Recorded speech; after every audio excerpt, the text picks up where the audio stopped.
بسم اللہ الرحمن الرحیم۔ سامعین مکرم، میں ہوں غلام مصطفیٰ اور آپ دیکھ رہے ہیں میرا یوٹیوب فیس بک چینل پیام اسلام۔ دوستو، مجھے اکثر یہ تعجب ہوا کہ مسجد میں نماز کی ادائیگی کے بعد میں نے کچھ لوگوں کو دیکھا کہ فرض نماز کے فوراً بعد وہ سر پہ یوں ہاتھ رکھ کے یا ماتھے پہ ہاتھ رکھ کے کچھ پڑھتے ہیں۔ تو میں نے اس کو ذرا قریدنے کی کوشش کی، صاحب علم لوگوں سے رابطہ کیا اور پوچھا کہ نبی اکرم صلی اللہ علیہ وآلہ وسلم کہ نماز کی ادائیگی کے بعد، سلام کے بعد کیا معمولات تھے؟ تو بہت سے لوگوں نے مجھے یہ بتایا کہ آپ نماز کے فوراً بعد اونچی آواز سے اللہ اکبر کہتے اور دعا مانگتے، اللہم انی علی ذکرک و شکرک و حسن عبادتک۔ اور کئی نے کہا کہ نبی اکرم صلی اللہ علیہ وسلم فرض نماز کے بعد فوراً آیت الکرسی پڑھا کرتے تھے۔ کچھ لوگوں نے کچھ دعائیں مجھے بتائیں،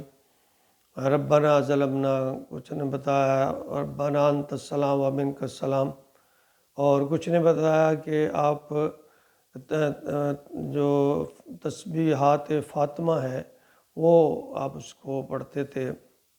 اور کچھ لوگوں نے معوذتین صورتیں قل اعوذ برب الفلق اور قل اعوذ برب الناس، اس طرح تقریباً کوئی 20 کے لگ بھگ جو میرے علم میں آیا حضور صلی اللہ علیہ وسلم کے معمولات تھے۔ تو جب میں نے ان سے یہ مزید پوچھنے کی کوشش کی کہ کیا نبی اکرم صلی اللہ علیہ وآلہ وسلم سے کوئی یہ عمل ثابت ہے کہ آپ فرض نماز کے بعد یوں ماتھے پہ ہاتھ رکھ کے یا سر پہ ہاتھ رکھ کے کوئی دعا مانگتے یا کچھ پڑھتے،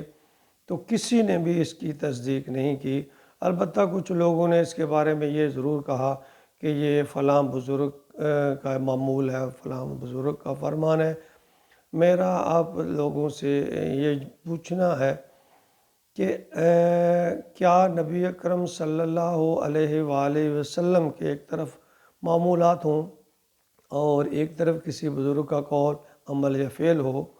تو کیا ہمیں نبی اکرم صلی اللہ علیہ وسلم کا عمل کو چھوڑ کر کسی بزرگ کے عمل کی پیروی کرنا درست ہے؟ اگر ہمارے پاس واضح طور پر نبی اکرم صلی اللہ علیہ وسلم کے اعمال موجود ہیں، پھر ہم کیا ہماری ان سے تسلی نہیں ہوتی، ہماری ان سے تشفی نہیں ہوتی؟ کیا ہماری ضروریات زندگی ان دعاؤں سے پوری نہیں ہوتی جو نبی اکرم صلی اللہ علیہ وآلہ وسلم سے نے مانگی ہیں یا آپ نے عمل کیے ہیں؟ ہاں، اگر آپ نبی اکرم صلی اللہ علیہ وسلم کے اعمال کو مکمل کرنے کے بعد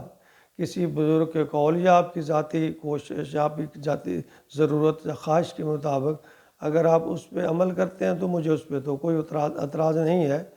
اگر اب نبی اکرم صلی اللہ علیہ وآلہ وسلم کے عمل کو، جو کہ واضح ہے اور بہت سارے معمولات ہیں، اگر آپ ان کو چھوڑ کر سب سے پہلے کسی اللہ والے بزرگ کی اب بقول آپ کے اگر کوئی وہ عمل ہے تو وہ کرنا ضروری ہے، ذرا اس بارے میں میں آپ کی رائے جاننا چاہوں گا کہ ہم کیوں دین کی دھجیاں بکھیرنے پہ اڑے ہوئے ہیں کہ نبی اکرم صلی اللہ علیہ وسلم کا واضح عمل ہمارے پاس موجود ہے۔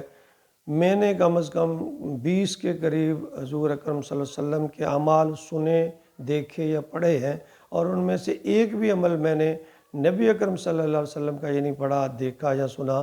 کہ جس پہ آپ اپنے سر پہ ہاتھ رکھ کے کچھ عمل کرتے ہوں یا کچھ پڑھتے ہوں۔ تو پھر کیا ہمیں نبی اکرم صلی اللہ علیہ وسلم کی بات پہ عمل کرنا ہمارے لیے زیادہ اہم ہے، یا بقول آپ کے کہ کسی بزرگ یا ولی اللہ کی بات زیادہ نعوذ باللہ نبی اکرم صلی اللہ علیہ وسلم سے اہم ہے؟ ہاں، البتہ اگر آپ نبی اکرم صلی اللہ علیہ وسلم کے اعمال آپ نے کر لیے، اس کے بعد پھر آپ جو بھی دعا کریں، اضافی طور پر جو بھی کریں، لیکن یہ عمل کم از کم نبی اکرم صلی اللہ علیہ وسلم کے اعمال کی جگہ نہ لے۔ اس کے لیے نہ تو ہمیں اختلاف کرنا چاہیے، جب ایک واضح حکم ہے، واضح عمل ہے، تو پھر اس میرے خیال میں کہ نبی اکرم صلی اللہ علیہ وسلم کے اعمال سے بڑھ کر کسی بزرگ، کسی عالم، کسی امام کا بھی قول جو ہے وہ نبی اکرم صلی اللہ علیہ وسلم کے اعمال کے شائن شان یا اس کے کسی طور پہ بھی برابر نہیں ہو سکتا۔ آپ پہلے نبی اکرم صلی اللہ علیہ وسلم کے کیے ہوئے اعمال کیجئے، پھر بے شک آپ نے جو دعا مانگنی ہے، جو آپ نے کرنا ہے وہ کرتے رہیے، لیکن کم از کم نبی اکرم صلی اللہ علیہ وسلم کے کسی عمل کو رد کر کے کسی اور عمل کو اپنانا یہ کسی طور پہ بھی مناسب نہیں ہے۔ معذرت کے ساتھ